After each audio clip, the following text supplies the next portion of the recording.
थलपती विजय हे नाव आता सोशल मीडियावर चांगलंच ट्रेंड होत आहे. कारण नवा पक्ष काढला आणि 2 वर्षात अख्खं तामिळनाडू या पठ्ठ्याने जिंकलंय.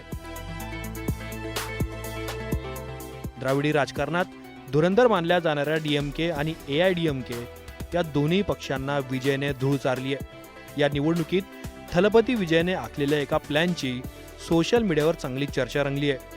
ती म्हणजे स्वतःच्या ड्रायव्हरच्या मुलाला तिकीट देणं आणि त्याला निवडून सुद्धा आणणं.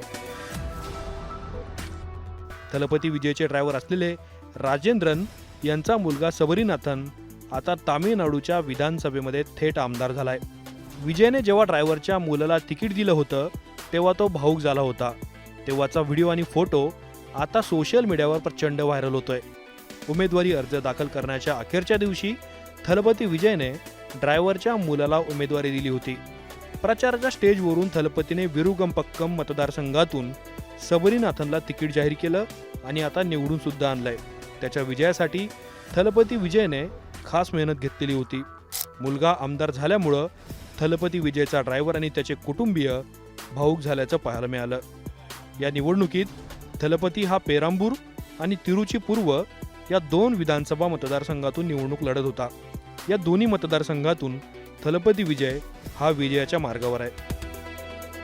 ब्युरो रिपोर्ट, मुंबई तक.